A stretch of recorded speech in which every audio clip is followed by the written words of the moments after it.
কবিতা ক্ৰিয়েশ্যনলৈ আপোনালোক সকলোকে স্বাগতম জনাইছোঁ।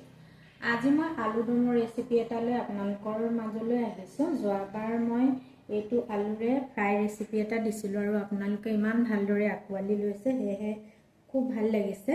আপোনালোক সকলোকে অশেষ ধন্যবাদ জনাইছোঁ। আৰু সেই তেনেকুৱা আলুৰে মই আজি দম বনাম। আৰু এই আলুটো বহুত বেছি ডাঙৰ নহয় আৰু অলপ সৰুটোতকৈ অলপমান ডাঙৰ হয়। আৰু এই আলুটো দম বনালে খাবলৈ খুবেই ভাল লাগে। এনেও ধৰকচোন এতিয়া নতুন আলুবিলাক খাবলৈ টেষ্ট বালিয়া হয়েই, কিন্তু এইটো আলু অলপ বেলেগ ধৰণৰ টেষ্ট মানে।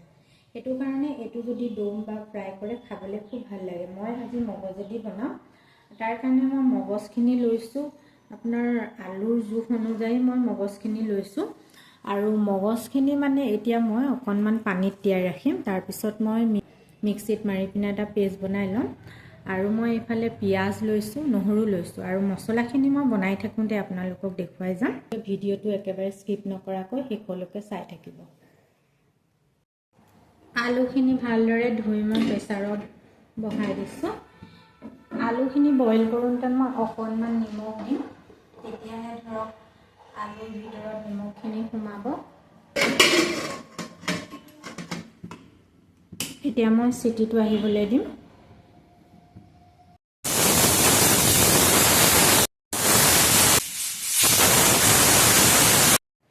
আলুখিনি মই 3টা চিটি দিলোঁ, যিহেতু এতিয়া আলুবিলাক সোনকালে সিজে, নতুন আলু, সেইকাৰণে মই 3টা চিটি দিলোঁ। দিয়াৰ পিছত এয়া চাওক এনেকুৱা হৈ গৈছে। এনেকুৱা হ'ব লাগে। ইয়াতকৈ বেছি ধৰক আপোনাৰ গলি গ'লে আলুটো ভাজিবলৈ অকণমান অসুবিধা হয়। সেইটো কাৰণে এনেকুৱা হ'লে অকণমান ভাল হয় ভাজিবলৈ। মই গোটেই আলুখিনি ভালদৰে বাকলি গুচাই ল'লোঁ। নোৱাৰি কেৰাহীত লাগি ধৰে, সেইকাৰণে আলু দম বনালে বহুত বেছি একেবাৰে আলুখিনি গলি যাব দিব নালাগে। কেৰাহীখন গৰম হ'ল, ইয়াতে মই এতিয়া তেল দিম।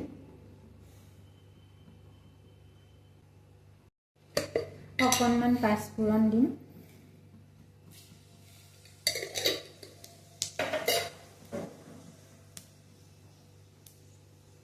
পিঁয়াজ, আদা, নহৰু পেষ্টখিনি দিছোঁ।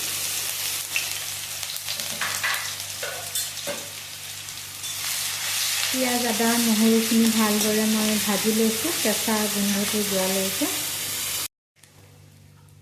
পিঁয়াজ, আদা, নহৰুখিনি ভাজি হোৱাৰ পিছত ইয়াতে মই আলুখিনি দিছোঁ।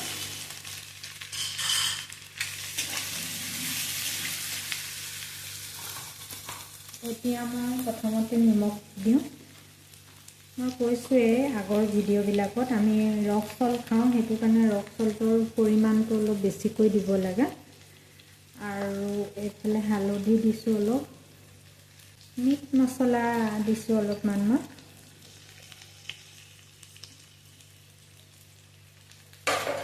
গোটেইখিনি মই ভালদৰে এতিয়া ভাজি ল'ম।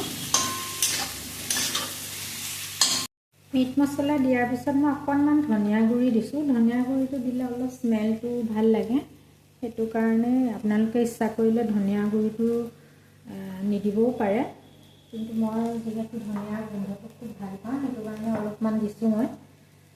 আৰু ইয়াতে মই কুটি মিৰ্চটো দিম। কুটি মিৰ্চটো মই প্ৰায় চব্জিত ব্যৱহাৰ কৰোঁ, খুব ভাল লাগে এই কুটি মিৰ্চটো দিলে। এইটো শুকান জলকীয়াৰে মানে এটা শুকান জলকীয়াৰ গুড়ি হয়। কুটি মিৰ্চ বুলি পেকেটটোত লিখাই থাকে, আৰু সেইটো মই অকণমান দিছোঁ। কুটি মিৰ্চটো মই 1 চামুচ দিলোঁ। সেইখিনি মই ভালদৰে ভাজি লওঁ। মগজখিনি মই 10-15 মিনিটমানৰ কাৰণে পানীত তিয়াই ৰাখিছিলোঁ, অকণমান কোমল হ'লে চাওকচোন। এতিয়া মই মিক্সিত মাৰি লওঁ। অকণমান পানী দি ল'ব লাগে, তেতিয়াহে মানে মিক্সিৰ পেষ্টটো ভাল হয়, নহ'বা কি হয় অলপ গোটা গোটা হৈ থাকে। সেইটো কাৰণে পেষ্টটো একদম মিহিকৈ মাৰি ল'ব লাগে। মই অলপমান পানী দিছোঁ।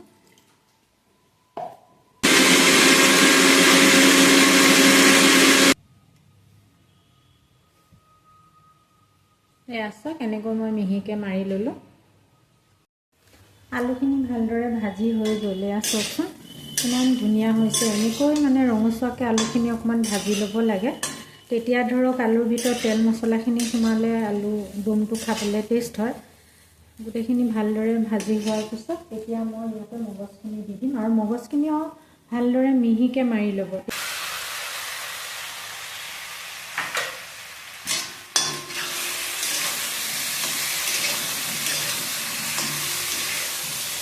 অকণমান সময় ভাজিব লাগে মগজ দি পিনে, কাৰণ মগজৰ এটা স্মেল আছে, স্মেলটো থাকিলে মানে গোন্ধটো থাকিলে আপোনাৰ ভাল নালাগে। সেইকাৰণে অলপ সময় আপুনি চিমত দি পিনে মানে অকণমান গেছটো কমাই দি পিনে ভাজি থাকিব লাগে।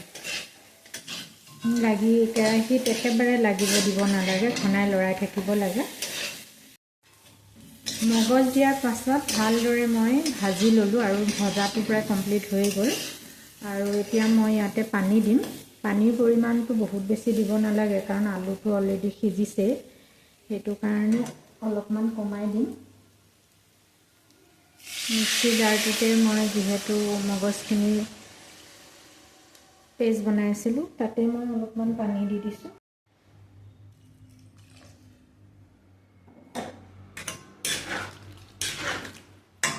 এতিয়া মই অকণমান এনেকৈ উতলিব দিম। দুটা এটা আলু ধৰক এনেকৈ ভাঙি দিলে অকণমান ভাল লাগে আৰু অলপমান ভাঙি দিছোঁ এনেকৈ। আৰু চব আলু দমখন ৰেডি হৈ গ'ল। আপোনালোকে নিশ্চয় দেখিছে কিমান ধুনীয়া কালাৰ উঠিছে। মগজৰ মছলা গোটেইখিনি মিলি কালাৰটো যে ইমান ধুনীয়া হৈছে চাওকচোন।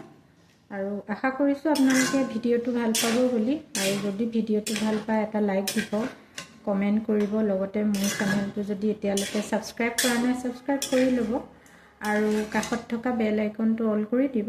তেতিয়া মোৰ আহিবলগীয়া ভিডিঅ'সমূহৰ নটিফিকেশ্যন পাই যাব। নহবা কেতিয়াবা কি হয়, বহুত বিচাৰি থাকিবলগীয়া হয়। আৰু গেছটো এতিয়া অফ কৰি দিম। একেবাৰে শেষত গেছটো অফ কৰাৰ আগে আগে মই কচুৰি মেথি অলপমান দিম। কচুৰি মেথি একে পাঞ্জাবী ফ্লেভাৰ আহি যায় আৰু মানে পাঞ্জাবীবিলাকে বিশেষকৈ বহুত ব্যৱহাৰ কৰে কচুৰি মেথি। আৰু কচুৰি মেথি আপুনি চব্জিত দিলে যে খাবলৈ ইমান ভাল লাগে। চব্জিখন যিকোনো চব্জিত দিব পাৰে, কিন্তু খুব ভাল লাগে। এনেকৈ দি পিনে আপুনি কচুৰি মেথিটো দি অকণমান এনেকৈ লৰাই গেছটো অফ কৰি দিব লাগে। তেতিয়া তাৰমানে গোন্ধটো থাকে আৰু খোৱাৰ সময়ত আপোনাৰ ধুনীয়া এটা স্মেল ওলায়, ভাল লাগে।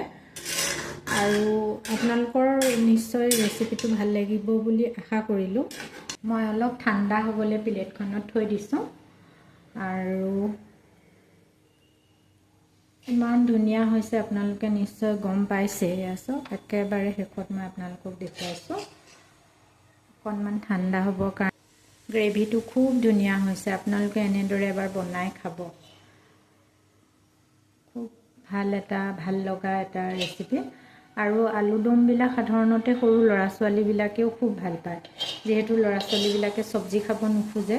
কিন্তু এনেকুৱা ধৰণৰ আলু দমবিলাক বনালে সিহঁতি খাবলৈ খুবেই ভাল পায়। মানে এবাৰ আপোনালোকে বনাই খুৱাবচোন। আৰু একেবাৰে শেষত মই অকণমান বাটাৰ দিছোঁ। ক্ৰীমো দিব পাৰে আপুনি, কিন্তু যিহেতু মোৰ ক্ৰীমটো এতিয়া নাই ঘৰত, সেইটো কাৰণে মই অলপমান বাটাৰ দিছোঁ। আৰু বাটাৰ দিলেও আপোনাৰ বাটাৰৰ স্মেলটো খুব ভাল লাগে।